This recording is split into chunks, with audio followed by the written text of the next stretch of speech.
दहला, क्योंकि पाकिस्तान कुछ दिनों में फिर से दहला है। एक सप्ताह के अंदर ये दूसरी बड़ी एक तरीके से हरकत। इस विषय पे बात करने के लिए खास मेहमान इस वक्त हमारे साथ मौजूद हैं। RSN सिंह जी हैं, सुरक्षा मामलों के विशेषज्ञ। सर, बहुत स्वागत है हमारे साथ जुड़ने के लिए, शुक्रिया। एक सप्ताह के अंदर, कहा जाए 5-6 दिनों के अंदर, ये दूसरी बड़ी एक तरीके से BLA की एक टारगेट था। ये क्या बड़ा संदेश देता है और मौजूदा समय में पाकिस्तान के या बलूचिस्तान के सूरत हाल को किस तरीके से देखा जाए? देखिए, 215 पहले वो ट्रेन हाईजैक में और अभी 90, ये एक बहुत बड़ी संख्या है किसी भी आर्मी के लिए। और मैं आपको बता दूं कि जब आर्मी किसी एक्सटर्नल एनिमी से लड़ती है, कोई बाहरी दुश्मन से, तो अगर ऐसे कैजुअलिटी सफर करे तो ठीक है, उससे लोगों की सहानुभूति होती है, लोगों में का मोबिलाइजेशन होता है, लोगों का देशवासियों का मोटिवेशन भी होता है। लेकिन जब आप अपने ही लोगों से मारे जाए तो वो समझ जाइए कि वो एक डिमोरलाइजेशन, वो इस स्तर का डिमोरलाइजेशन कर सकता है कि इससे उभर पाना बहुत मुश्किल है। आप तो सिर्फ ये बलूचिस्तान लिबरेशन आर्मी की बात कर रहे हैं। पिछले दिनों में अगर आप देखेंगे तो तहरीके तालिबान पाकिस्तान ने खैबर पख्तूनख्वा में और खास करके पाकिस्तान अफगान बॉर्डर के इलाके में जितने इनकी कैजुअलिटीज हुई हैं, मैं नहीं समझता हूं कि ये अगर पूरी आप जंग ले लें अभी तक जो इन्होंने लड़ी है पाकिस्तान ने हिंदुस्तान के साथ, उससे उतने लोग मारे गए जी। तो इससे एक बात इसका समझ लें आप और आपके दर्शक, कि मेरा अपना ये विश्लेषण है कि जब बाहरी कोई नॉन इस्लामिक दुश्मन होता है जैसे हिंदुस्तान, भारत, तो उसके खिलाफ ये प्रॉक्सी वॉर इस्तेमाल करते हैं।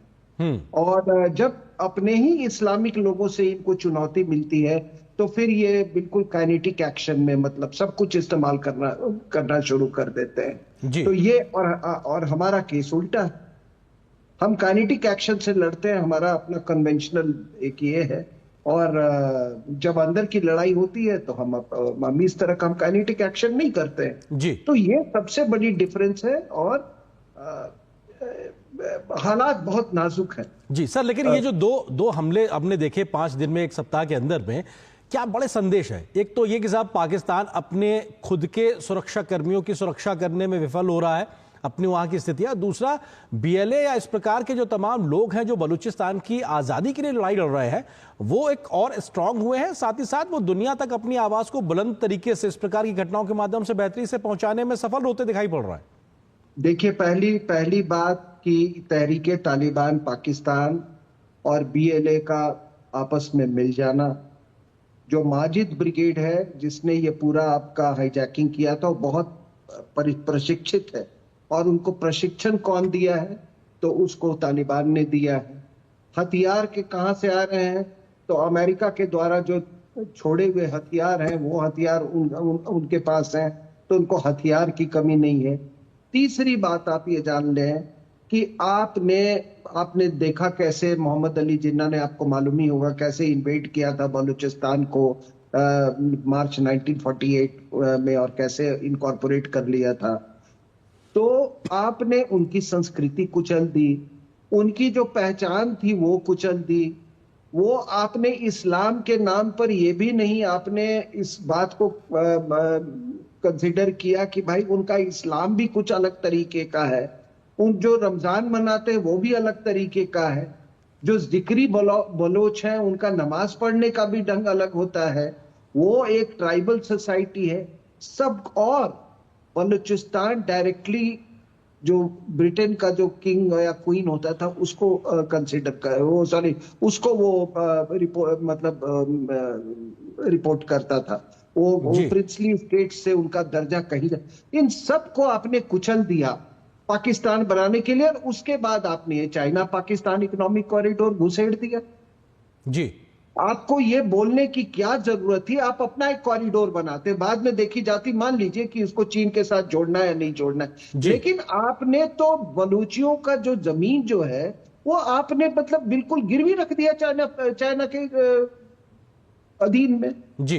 तो चाइना पाकिस्तान, तो आप बताइए कि ऐसे सूरत हाल में ये कौन, इनका कोई मनोवैज्ञानिक जो लगाव है वो बिल्कुल नहीं है, कभी नहीं रहा है, और वो जी अब बिल्कुल टूट चुका है। जी और सर, बड़ी सर गंभीर बात मैं कह रहा हूं जी कि वो टूट चुका है। जी सर, पख्तूनों का भी सर क्योंकि टूट चुका है। बलूचिस्तान में जो बलूच लोग हैं वो अपने मानवाधिकारों के लिए लड़ रहे हैं। हजारों लोग हैं जो वहां से कैसे गायब हो गए या कर दिए गए उसके बारे में जानकारी नहीं है। तो ये जो एक तरीके से दमनकारी नीति है, संक्षेप में थोड़ा सा उसके बारे में, क्योंकि लोगों को समझ में आया कि आखिर ये है क्या लड़ाई।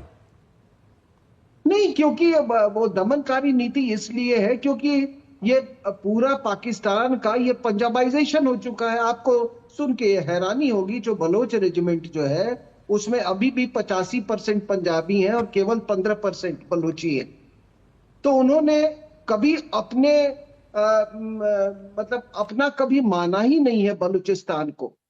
वो एक, आपको तो मालूम है कि आधा पाकिस्तान, तकरीबन 44%, जी आधा ही कह ले, आधा पाकिस्तान बलूचिस्तान है। आपने केवल उनको मिनरल रिसोर्सेज के नजरिए से देखा, आपने वो जी गैस के नजरिए से देखा उनको, आपने मकरान कोस्ट के नजरिए से देखा, आपने कभी जी उनको पाकिस्तानी नागरिक के नजरिए से नहीं देखा। आपने उनको रेडिकलाइज करने की कोशिश की। वो दूसरी ये भी आपको बता दूं जी कि बहुत कोशिश की। ये जो फजलुर रहमान जो है ना, आजकल बहुत बड़े नेता बने हुए हैं, जी इन लोगों ने सबने बहुत कोशिश की उनको रेडिकलाइज करने की। बलोची रेडिकलाइज नहीं हुआ।